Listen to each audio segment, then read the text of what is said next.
नमस्कार, मंडल news bulletin में आपका स्वागत है। आइए पेश करते हैं आज के कुछ प्रमुख व मुख्य समाचार। अब तक यदि आपने मंडल न्यूज के इस चैनल को लाइक व सब्सक्राइब नहीं किया है तो जल्द से जल्द इस चैनल को लाइक व सब्सक्राइब जरूर कर दें।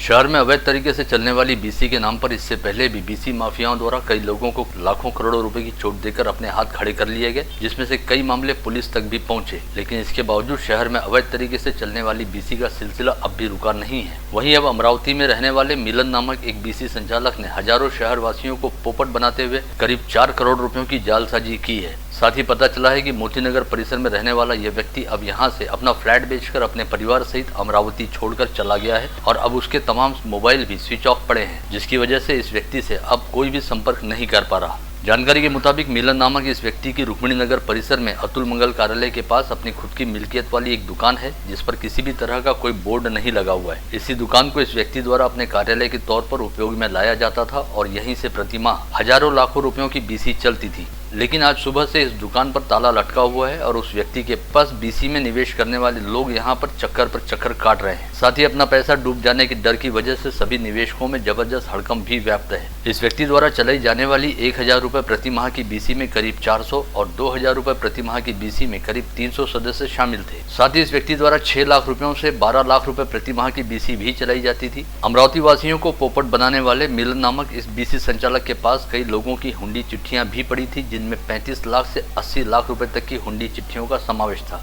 सबसे खास बात यह है कि इस व्यक्ति ने शहर वासियों को 4 करोड़ रुपए की चोट पहुंचाने के साथ साथ अपने निकट संबंधी रहने वाले और खुद के समाज बंधुओं को भी जमकर चूना लगाया है और अमरावती से अपना घर बार बेचकर परिवार सहित यह व्यक्ति फरार भी हो गया।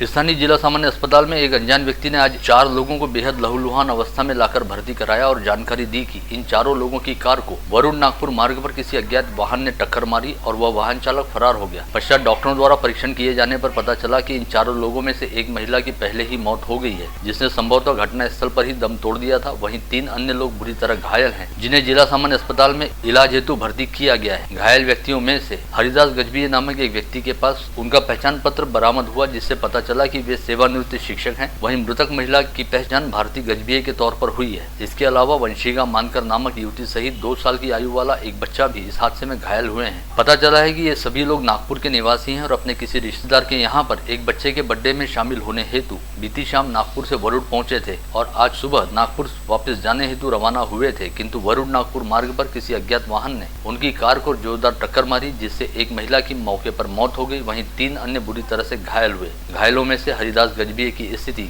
फिलहाल चिंताजनक बताई जा रही है।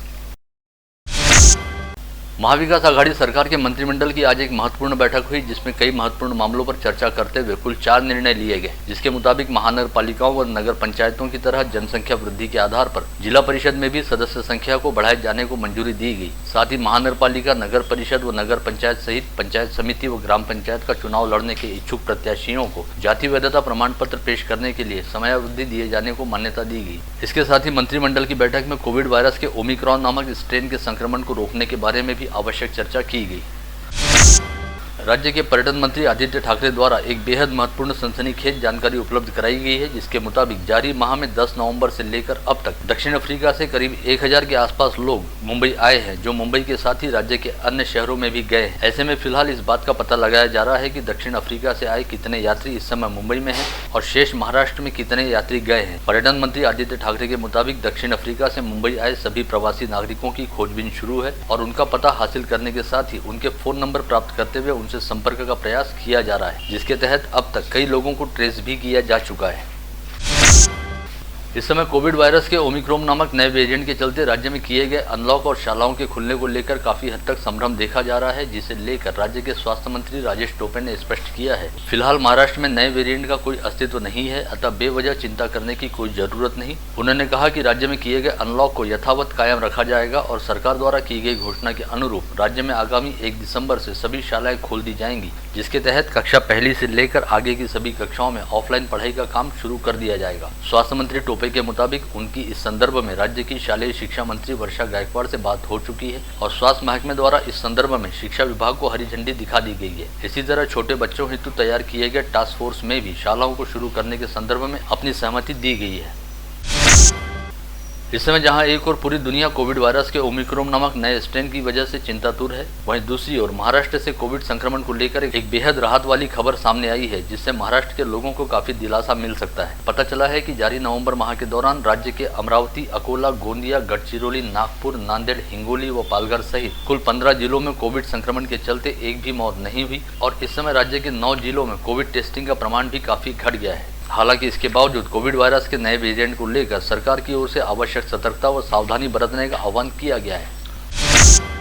विगत कुछ दिनों से कोविड संक्रमण की रफ्तार सुस्त होते ही लोगों में कोविड प्रतिबंधात्मक टीकाकरण को लेकर काफी हद तक लापरवाही व सुस्ताई देखी जा रही थी, किंतु नए स्ट्रेन का खतरा सामने आते ही लोग बाग एक बार फिर टीकाकरण को लेकर काफी हद तक जागरूक हो रहे हैं और टीकाकरण केंद्रों पर कोविड प्रतिबंधात्मक वैक्सीन के डोज लगवा रहे हैं। ऐसे में अब सभी टीकाकरण केंद्रों पर एक बार फिर अच्छी खासी भीड़भाड़ देखी जाने लगी है और शहर के सभी क्षेत्रों के टीकाकरण केंद्रों पर वैक्सीन लगाने का काम बड़े जोर शोर से चल रहा है। किसी समय वैक्सीन का भरपूर स्टॉक रहने के बाद भी टीकाकरण केंद्र खाली दिखाई देने लगे थे, जबकि इस दौरान प्रशासन की ओर से टीकाकरण की रफ्तार बढ़ाने हेतु महत प्रयास किए जा रहे थे और व्यापक स्तर पर जन जागृति अभियान भी चलाया जा रहा था, जिसका कुछ हद तक फायदा भी हो रहा था। लेकिन विगत 2-3 दिनों के दौरान जैसे ही यह खबर सामने आई कि दक्षिण अफ्रीका में कोविड वायरस का ओमिक्रॉन नामक नया स्ट्रेन पाया गया है, जिसका संक्रमण बड़ी तेजी से फैल रहा है और इस संक्रमण के मद्देनजर दुनिया के कई देशों में कड़े प्रतिबंध लागू कर दिए गए हैं। साथ ही भारत में भी कड़े प्रतिबंध लागू किए जाने की तैयारी कर ली गई है। वैसे ही कोविड संक्रमण की पिछली 2 लहरों को याद करते हुए लोगों में नए स्ट्रेन की वजह से आने वाली तीसरी संभावित लहर को लेकर डर व हड़कंप व्याप्त हो गया और अब हर कोई अपने आप को इस संक्रमण से सुरक्षित रखने हेतु अपना वैक्सीनेशन करवाना चाह रहा है। ऐसे में सभी टीकाकरण केंद्रों पर एक बार फिर वैक्सीन का डोज लगाने हेतु लोगों की भीड़भाड़ दिखाई देने लगी है और अब शहर के विभिन्न इलाकों में सामाजिक व स्वयंसेवी संगठनों द्वारा खुद होकर आगे आते हुए मनपा प्रशासन के सहयोग से कोविड टीकाकरण शिविरों का आयोजन किया जा रहा है। शहर में इन दिनों ऑनलाइन ठगबाजों का जाल फैलता जा रहा है और शहरवासी साइबर अपराधियों के जाल में फंसते जा रहे हैं। हाल ही में गाड़गेनगर थाना क्षेत्र में 3 महिलाओं व एक बुजुर्ग को ऑनलाइन ठगी का शिकार बनाते हुए अज्ञात जालसाजों ने 1,11,930 रुपए की चपत लगाई है। आसेगांव पूर्णा थाना क्षेत्र अंतर्गत आने वाले पूर्णा नगर व परिसर में इन दिनों चोरों की टोलियां काफी सक्रिय हो गई हैं और किसानों के खेतों से पाइप, स्प्रिंकलर व कृषि उपयोगी सामग्री की चोरी का प्रमाण बढ़ गया है। शनिवार को पूर्णा नगर निवासी किसान मनोहर अग्रवाल के खेत के पीछे स्थित गोदाम के पिछले हिस्से की दीवार फोड़कर सोयाबीन की 20 बोरियों को चुरा लिया गया। आसेगांव पुलिस द्वारा मामले की जाँच की जा रही है। इसी तरह येवदा थाना क्षेत्र अंतर्गत भामोद खेत परिसर से अज्ञात चोरों ने 90 किलो कपास चुरा लिया। यह खेत दरियापुर में रहने वाले सुभाष गायकवाड़ का है, जिनकी शिकायत पर येवदा पुलिस द्वारा मामले की जांच की जा रही है। अस्थायी तौर पर विद्युत आपूर्ति खंडित रहने वाले नागरिक वाकई अंधेरे में ही रहते हैं अथवा नहीं, इसकी पड़ताल करने के लिए महावितरण की ओर से एक जांच मुहिम चलाई जा रही है। धामनगांव रेलवे में जांच पड़ताल करने पर पता चला कि रिकॉर्ड पर बिजली आपूर्ति खंडित रहने के बावजूद हकीकत में बिजली कनेक्शन धारक के यहाँ बिजली की आपूर्ति शुरू है। इस मामले में महावितरण द्वारा एक टेक्नीशियन के खिलाफ निलंबन की कार्रवाई की गई है। फ्रेजरपुरा थाना क्षेत्र अंतर्गत आने वाले तक्षशिला महाविद्यालय के सामने स्थित संजीवनी स्वास्थ्य केंद्र में कोविड टीका लगाने वाले स्वास्थ्यकर्मी के साथ मारपीट किए जाने की घटना सामने आई है। 27 नवंबर की दोपहर में स्वास्थ्य विभाग के कर्मचारी विक्रांत सातरकर द्वारा इस स्वास्थ्य केंद्र में आने वाले लोगों को टीका लगाने का काम किया जा रहा था। इसी समय कठोरा नाका में रहने वाले कुणाल चौहान अपनी पत्नी के साथ टीका लगाने के लिए यहाँ पर पहुंचा और कुणाल चौहान ने अपना आधार कार्ड विक्रांत सातरकर के पास दिया। तब पता चला कि कार्ड धारक महिला को कोविड का पहला टीका लगाया जा चुका है, लेकिन कुणाल चौहान ने बहस करते हुए कहा कि उसकी पत्नी को कोई भी टीका नहीं लगाया गया है और पैसा लेकर स्वास्थ्य विभाग द्वारा टीके बेचे जा रहे हैं। इस बात को लेकर विवाद करते हुए कुणाल ने विक्रांत सातरकर की कॉलर पकड़कर उसके साथ मारपीट की। विगत दिनों स्थानीय वेलकम पॉइंट परिसर स्थित श्री शिवाजी कृषि महाविद्यालय व प्रशिक्षण केंद्र की पुरानी इमारत के पास नागपुर जिला अंतर्गत बूटीबोरी परिसर में रहने वाली तनुश्री नामक महिला की लाश बरामद हुई थी। साथ ही मौके से उसके 2 बच्चे भी मिले थे। हालांकि उस समय पुरानी इमारत में लगे सीसीटीवी कैमरों के केबल वायर निकले हुए थे, अतः वहां से पुलिस को कोई सहायता नहीं मिली। किंतु पुलिस ने कॉलेज परिसर में अन्य स्थानों पर लगे और कार्य कर रहे सीसीटीवी कैमरों के फुटेज को खंगालना शुरू किया, जिसमें से एक फुटेज में तनुश्री अपने दोनों बच्चों के साथ जाती हुई दिखाई दे रही है। ऐसे में पुलिस ने इस परिसर में लगे तमाम सीसीटीवी कैमरों के फुटेज को जब्त कर लिया है। वहीं अब पुलिस ने इस मामले की जांच को आगे बढ़ाते हुए नागपुर के बूटीबोरी से लेकर अमरावती तक विभिन्न स्थानों पर लगे सीसीटीवी कैमरों के फुटेज को खंगालने का काम शुरू किया है, ताकि यह पता लगाया जा सके कि तनुश्री नामक यह महिला अपने दोनों बच्चों के साथ नागपुर से कब और कैसे अमरावती के लिए निकली और क्या उस समय कोई अन्य व्यक्ति भी उसके साथ था। सीपी स्क्वाड की टीम ने सोमवार को फ्रेजरपुरा थाना परिसर के यशोदा नगर में छापामार कार्रवाई करते हुए 12 आरोपियों को हिरासत में लिया, जबकि एक जुआरी पुलिस को चकमा देकर फरार होने में कामयाब रहा। पुलिस ने जुआरियों के पास से 19,020 रुपए नगद, 5 मोबाइल तथा जुआ सामग्री सहित कुल 34,020 रुपए का माल बरामद किया है। राज्य की महिला व बाल विकास मंत्री तथा जिला पालक मंत्री यशोमती ठाकुर द्वारा कहा गया कि अभी देश में कोविड संक्रमितों की संख्या कम हुई है, किंतु खतरा पूरी तरह से टला नहीं है। वहीं अब कई देशों में कोविड का नया वेरिएंट भी पाया गया है, जिसे देखते हुए राज्य में आवश्यक सावधानियां बरती जा रही हैं और प्रशासन व स्वास्थ्य महकमे को अलर्ट कर दिया गया है। हालांकि किसी को भी डरने की कोई जरूरत नहीं, बल्कि सभी ने कोविड प्रतिबंधात्मक नियमों का पालन करते हुए आवश्यक सतर्कता बरतनी चाहिए और जिन लोगों ने अब तक वैक्सीन नहीं लगवाई है उन्होंने जल्द से जल्द वैक्सीन का डोज लगवा लेना चाहिए। गत रोज वरुड़ स्थित काठीवाले सभागृह में अमरावती जिला मध्यवर्ती सहकारी बैंक के अध्यक्ष व उपाध्यक्ष सहित संचालकों का सत्कार करने हेतु एक समारोह आयोजित किया गया था। इसमें उपस्थित रहते हुए राज्य के पशु संवर्धन व दुग्ध विकास मंत्री सुनील केदार ने कहा कि राज्य में महाविकास आघाड़ी की सरकार जिस शानदार ढंग से काम कर रही है, उसे देखते हुए आगामी समय में भाजपा का महाराष्ट्र में कोई नामो निशान शेष नहीं रहेगा। वहीं इस समय अमरावती के दंगे को महाराष्ट्र को जलाने का प्रयास बताते हुए जिला पालक मंत्री यशोमती ठाकुर ने इसे विपक्ष की संस्कृति बताया तथा पढ़े लिखे लोगों द्वारा इस तरह की हरकत करने पर हैरत भी जताई। स्थानीय संजय गांधी नगर की झोपड़पट्टी को कायम करने के संदर्भ में जिले की सांसद नवनीत राणा द्वारा केंद्र सरकार के समक्ष मांग उठाई गई थी, जिसे गंभीरता से लेते हुए केंद्रीय वन मंत्री भूपेंद्र यादव ने इस संदर्भ में अपनी रिपोर्ट पेश करने का आदेश राज्य सरकार को दिया है। सांसद नवनीत राणा ने इस संदर्भ में परिसर वासियों द्वारा निवेदन प्राप्त होते ही तत्काल इस झोपड़पट्टी को कायम करने का निवेदन केंद्र सरकार के पास दिया। पश्चात केंद्रीय वन मंत्रालय द्वारा राज्य सरकार के वन विभाग के नागपुर स्थित एकीकृत क्षेत्रीय कार्यालय को पत्र भेजकर इस संदर्भ में संक्षिप्त रिपोर्ट मंगाई गई है। यह रिपोर्ट अमरावती की जिलाधीश कार्यालय, मनपा आयुक्त कार्यालय व मुख्य वन संरक्षक कार्यालय द्वारा आपस में समन्वय साधकर एकीकृत क्षेत्रीय कार्यालय के जरिए वन मंत्री भूपेंद्र यादव को भेजनी है। ऐसे में सांसद नवनीत राणा ने संबंधित महकमों को तुरंत एक संयुक्त बैठक बुलाते हुए इस मामले की रिपोर्ट जल्द से जल्द भेजने का निर्देश दिया है। राज्य के पूर्व कृषि मंत्री व भाजपा किसान मोर्चा के राष्ट्रीय महासचिव अनिल बोंडे ने शहर पुलिस आयुक्त आरती सिंह को ज्ञापन सौंपते हुए मांग उठाई कि विगत दिनों अमरावती शहर में हुई हिंसक वारदातों के मद्देनजर शहर में दीर्घकालीन शांति स्थापित करने हेतु आवश्यक उपाय योजनाओं पर काम किया जाए। साथ ही असामाजिक तत्वों व शहर में अवैध धंधे चलाने वालों के खिलाफ कड़े प्रतिबंधात्मक कदम उठाए जाए।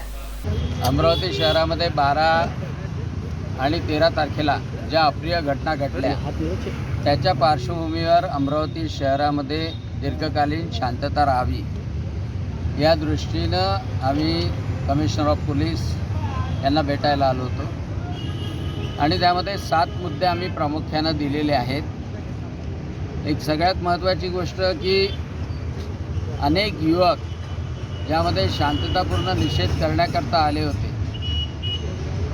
दुर्दैवानं त्यांची धरपकड होते आहे आणि त्यामुळं अशी धरपकड होऊन एक समाजामध्ये अस्वस्थता निर्माण होऊ नये, युवकांच्या मनामध्ये अस्वस्थता निर्माण होऊ नये यासाठी सुद्धा कमिशनर ऑफ पोलीस यांना विनंती करण्यात आली।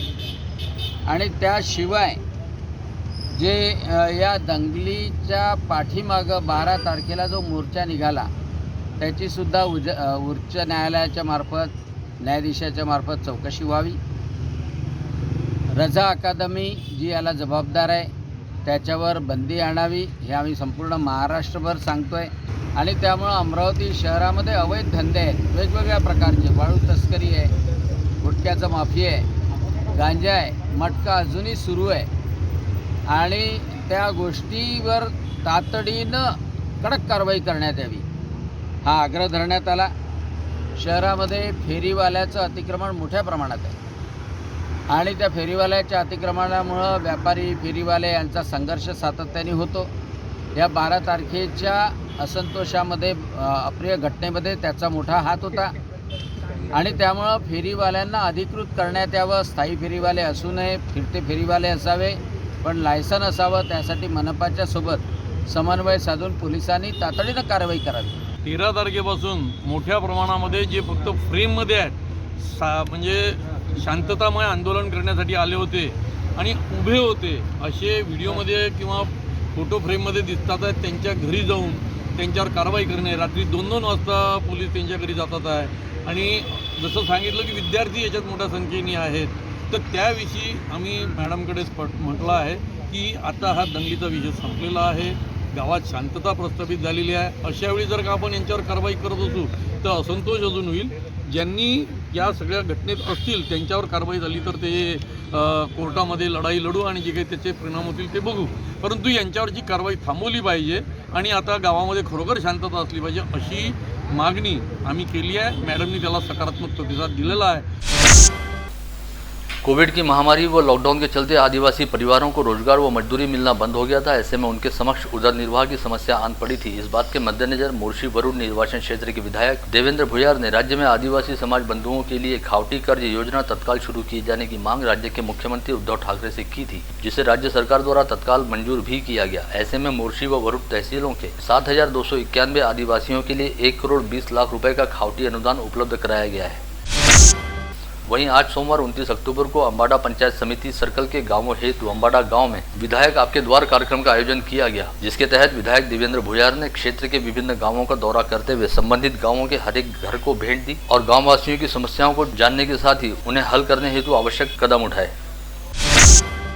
शहर में विगत 3 दिनों से ठंड की तीव्रता का अनुभव होने लगा है और न्यूनतम तापमान 15 डिग्री सेल्सियस तक पहुंच गया है। मौसम में बदलाव के कारण जनजीवन प्रभावित होकर आम दिनचर्या पर भी इसका असर पड़ा है और अब गांव के साथ ही शहर में भी अलाव जलने लगे हैं और लोगों ने गर्म कपड़ों को बाहर निकाल लिया है। इसके साथ ही अब शहर में विभिन्न स्थानों पर उन्हीं कपड़ों की दुकानों पर भी लोगों की अच्छी खासी भीड़भाड़ दिखाई देने लगी है। जारी वर्ष 2021 को खत्म होने में अब करीब 1 माह का समय शेष है और नए वर्ष के आगमन की अभी से तैयारी व प्रतीक्षा शुरू हो गई है। आगामी वर्ष 2022 सरकारी छुट्टियों के लिहाज से बेहद खास रहने वाला है। वर्ष 2021 की तरह ही वर्ष 2022 में भी कुल 42 सरकारी छुट्टियां रहेंगी, किंतु इसमें से 12 छुट्टियां शनिवार व रविवार को पड़ रही हैं। ऐसे में ये छुट्टियां वीकेंड हॉलीडे के साथ समायोजित हो जाएंगी, अन्यथा अगले वर्ष सरकारी छुट्टियों व साप्ताहिक अवकाश को मिलाकर छुट्टियों की संख्या कुछ अधिक रह सकती थी। गत रोज नागपुर रोड पर सिटीलैंड व्यापारिक संकुल के पीछे गोकुलधाम रेसिडेंसी में शिवधारा आश्रम के नियोजित निर्माण स्थल का भूमि पूजन किया गया। संत समाज की प्रमुख उपस्थिति में आयोजित किए गए इस भूमि पूजन समारोह में मुहूर्त की कुदाल मारने के साथ ही देवनाथ मठाधीश्वर स्वामी जितेंद्रनाथ महाराज ने कहा कि विगत अनेक वर्षों से धार्मिक व आध्यात्मिक क्षेत्र के साथ ही शिवधारा मिशन फाउंडेशन द्वारा सामाजिक सेवा के क्षेत्र में भी नए आयाम स्थापित किए जा रहे हैं और अब संत साईं डॉक्टर संतोष कुमार की संकल्पना से सभी सुविधाओं से युक्त शिवधारा आश्रम अमरावती में साकार होने जा रहा है, जिससे आश्रम के कामों को और अधिक व्यापकता मिलेगी, जिसका समाज के सभी वर्गों को लाभ होगा। इस अवसर पर अमरावती सहित राज्य एवं देश के विभिन्न हिस्सों से आए संतगणों सहित शिवधारा मिशन से जुड़े विभिन्न गणमान्य नागरिक बड़ी संख्या में उपस्थित थे। स्थानीय शेगांव नाका स्थित अभियंता भवन में रविवार को जानीव प्रतिष्ठान की ओर से आमी सारे कार्यकर्ता पुरस्कार का वितरण समारोह आयोजित किया गया था। किसान नेता चंद्रकांत वानखड़े की कृतज्ञता निधि से अनाथों व मतिमंदों का पुनर्वास करने वाले पलसखेड़ गांव निवासी डॉक्टर नंद कुमार पालवे व आरती पालवे को आमी सारे कार्यकर्ता पुरस्कार प्रदान किया गया। इस अवसर पर प्रमुख मार्गदर्शक के रूप में उपस्थित वरिष्ठ समाज सेवी डॉक्टर प्रकाश आमटे ने कहा कि तकनीकी विज्ञान से समाज में परिवर्तन को बढ़ावा मिल रहा है और नंद कुमार व आरती पालवे जैसे युवा अपना दुख दर्द भूलकर दूसरों की सेवा में अपना जीवन समर्पित कर चुके हैं। ऐसे युवा कार्यकर्ताओं का परिश्रम और समर्पण समाज के हर व्यक्ति के लिए प्रेरणादायी साबित हो रहा है। स्थानीय जिला स्टेडियम पर चल रही 38वीं सब जूनियर राष्ट्रीय धनुर्विद्या स्पर्धा में शामिल देश के विभिन्न राज्यों के स्पर्धकों का हौसला बढ़ाने हेतु गत रोज हनुमान व्यायाम प्रसारक मंडल के प्रधान सचिव पद्मश्री प्रभाकर राव वैद्य जिला स्टेडियम पहुंचे और उन्होंने सभी प्रतिभागियों को अपने अंदाज में आगे बढ़ो सबसे आगे बढ़ो का संदेश देते हुए उनकी हौसला अफजाई की। साथ ही कहा कि खेल व खिलाड़ियों के लिए हनुमान व्यायाम प्रसारक मंडल हमेशा पूरी तरह से समर्पित है। वहीं जिला स्टेडियम पर चल रही राष्ट्रीय धनुर्विद्या स्पर्धा में हिस्सा लेने हेतु आए देश के विभिन्न राज्यों के तीरंदाज खिलाड़ियों से मुलाकात करते हुए बडनेरा निर्वाचन क्षेत्र के विधायक रवि राणा ने उनका हौसला बढ़ाया। साथ ही क्रीडा क्षेत्र में देश का नाम रोशन करने हेतु उन्हें अपनी शुभकामनाएं भी दी। स्थानीय श्री शिवाजी शिक्षा संस्था की गत रोज संपन्न हुई विशेष सभा में संस्था की संविधान में कार्यकारी परिषद द्वारा सुझाए गए संशोधनों को मान्यता दी गई। ऐसे में अब नए सदस्यों के पंजीयन कार्य को गति मिलने की संभावना है। गत रोज संस्था के मातोश्री विमलाबाई देशमुख सभागार में संस्थाध्यक्ष हर्षवर्धन देशमुख की अध्यक्षता में हुई सभा में संस्था के आजीवन सदस्य बड़ी संख्या में उपस्थित थे। संस्था के कामकाज को और अधिक गतिमान व सुचारू करने की दृष्टि से संस्था के संविधान में सन 1967 के बाद पहली बार कार्यकारी परिषद द्वारा विचार मंथन कर सुझाए गए संशोधनों को इस विशेष आम सभा में प्रस्तुत किया गया, जिसे सर्वसम्मति से मान्यता दी गई है। ऐसे में अब आगामी 9 जनवरी को बुलाई गई संस्था की आम सभा में इस प्रस्ताव को पेश करते हुए इसे मान्यता प्रदान की जाएगी। श्री शिवाजी विज्ञान महाविद्यालय अंतर्गत कार्यरत व्यवसाय मार्गदर्शन व उद्योजकता विकास केंद्र द्वारा महाराष्ट्र राज्य उच्च व तंत्र शिक्षा विभाग एवं महाराष्ट्र राज्य सूचना व तकनीकी सहायता केंद्र के संयुक्त सहयोग से आगामी 30 नवंबर को प्राचार्यों व समन्वयकों हेतु करियर कट्टा नामक कार्यशाला का आयोजन किया जा रहा है। महाविद्यालय के प्राचार्य जी.वी. कोरपे की अध्यक्षता में आयोजित होने जा रही इस कार्यशाला में महाराष्ट्र के सभी महाविद्यालयीन छात्र छात्राओं हेतु आवश्यक रहने वाली स्पर्धा परीक्षाओं के साथ ही उद्योजकता विकास के लिए चलाई जाने वाली नावीन्यपूर्ण योजनाओं व संकल्पनाओं के बारे में चर्चा करते हुए मार्गदर्शन किया जाएगा। लोहाना नवयुवक मंडल के तत्वाधान में आयोजित 2 दिवसीय गुजराती बॉक्स क्रिकेट लीग का अंतिम मुकाबला रविवार की देर शाम सुपर सेठिया व ब्लू स्कॉचर के बीच खेला गया, जिसमें 25 रन की बढ़त बरकरार रखते हुए सुपर सेठिया ने गुजराती बॉक्स क्रिकेट लीग की चैंपियनशिप को जीता। इस समय विजेता व उपविजेता टीम सहित बेहतरीन प्रदर्शन करने वाले खिलाड़ियों को विविध पुरस्कारों से सम्मानित किया गया। इस क्रिकेट स्पर्धा के अंतिम मुकाबले में जीतकर चैंपियन बनने वाली सुपर सेठिया की टीम ने अपनी पुरस्कार राशि बडनेरा रोड स्थित श्री भक्तिधाम मंदिर को अन्न छत्र हेतु दान स्वरूप प्रदान की। इस समय सुपर सेठिया के फ्रेंचाइजी होल्डर दिनेश सेठिया ने जलाराम सत्संग मंडल के प्रमुख दिलीप भाई पोपट को पुरस्कार राशि का चेक प्रदान किया, जिसके लिए सभी ने उनका अभिनंदन किया है। विगत 24 घंटे के दौरान जिले में एक भी व्यक्ति कोविड संक्रमित नहीं पाया गया। इस समय जिले में कुल 15 एक्टिव पॉजिटिव मरीज हैं, जिनमें मनपा क्षेत्र के 5 तथा ग्रामीण क्षेत्र के 10 मरीजों का समावेश है, जिनमें से 3 मरीजों को कोविड अस्पताल में भर्ती रखा गया है। वहीं मनपा क्षेत्र में 3 व ग्रामीण क्षेत्र में 9 मरीजों को होम आइसोलेशन में रखा गया है। विगत 24 घंटे के दौरान जिले में 351 संदेहितों के थ्रोट स्वेब सैंपलों की जाँच की गई, जिसमें से किसी की भी टेस्ट रिपोर्ट पॉजिटिव नहीं आई है। वहीं इस समय कोविड संक्रमित मरीजों के कोविड मुक्त होने का प्रमाण 98.32% पर स्थिर है। आज समूचे संभाग में कोविड के 2 नए संक्रमित मरीज पाए गए, जिनमें यवतमाल व बुल्ढाना जिले के एक व्यक्ति का समावेश रहा। वहीं विगत 24 घंटे के दौरान संभाग में 2 मरीज कोविड मुक्त हुए, जिनमें अकोला व यवतमाल के एक मरीज शामिल हैं। भीम ब्रिगेड द्वारा मनपा आयुक्त प्रशांत रोडे को सौंपे गए ज्ञापन में कहा गया कि दस्तूरनगर चौक पर स्थित सोनू बार के मालिक द्वारा सर्विस गली को बंद कर वहां अतिक्रमण कर गोदाम बना दिया गया है। इस अतिक्रमण को तत्काल हटाया जाए। अली हेल्प ग्रुप पूर्णा नगर द्वारा जिलाधीश पवनीत कौर को सौंपे गए ज्ञापन में कहा गया कि पूर्णा नगर झोपड़पट्टी से येलकी पूर्णा तक अतिवृष्टि के चलते जगह जगह से उखड़ी सड़क की जल्द से जल्द मरम्मत की जाए, क्योंकि इस रास्ते से काफी लोगों का आना जाना लगा रहता है और लोगों को इस खस्ताहाल सड़क की वजह से काफी तकलीफों का सामना करना पड़ता है। साथ ही यहाँ पर कई बार दुर्घटनाएं भी घटित हो चुकी हैं। राष्ट्रीय किसान मोर्चा की ओर से जिला चुनाव निर्णय अधिकारी को ज्ञापन सौंपते हुए कहा गया कि मेलघाट के धारणी व चिखलदरा पेशा अधिनियम अंतर्गत अनुसूचित क्षेत्र के पंचायत समिति व जिला परिषद के चुनाव में अनुसूचित जनजाति को आरी पारी की बजाय स्थिर आरक्षण दिया जाए। ग्रामीण अपराध शाखा की टीम ने मोर्शी से पिंपलखुटा रोड पर नाकाबंदी करते हुए एक होंडा सिटी कार से 27 देशी शराब की पेटियां बरामद की। इस कार्रवाई में मोर्शी निवासी 4 लोगों को हिरासत में लिया गया। वहीं एक आरोपी पुलिस को चकमा देकर मौके से फरार हो गया। स्थानीय प्रथम श्रेणी न्याय दंडाधिकारी की अदालत क्रमांक 9 द्वारा गुलिस्तान नगर झोपड़पट्टी निवासी शेख सद्दाम शेख अकबर तथा शेख अकबर शेख जब्बार इन 2 आरोपियों को धारा 82 के तहत फरार घोषित किया गया है। वलगांव रोड स्थित अकील भाई के भंगार गोदाम में रविवार की रात 10 बजे के करीब अचानक आग लग गई। इस आगजनी में गोदाम में रखा भंगार पूरी तरह से जलकर खाक हो गया। आग लगने की खबर मिलते ही ट्रांसपोर्ट नगर की दमकल विभाग की टीम के 2 वाहन तुरंत घटनास्थल पर पहुंचे और आग पर तुरंत काबू पाया गया। आप देख रहे थे मंडल न्यूज बुलेटिन। हमारे चैनल को लाइक करें, शेयर करें और हाँ, सब्सक्राइब करना ना भूलें। कल होगी आपसे फिर मुलाकात, तब तक के लिए धन्यवाद।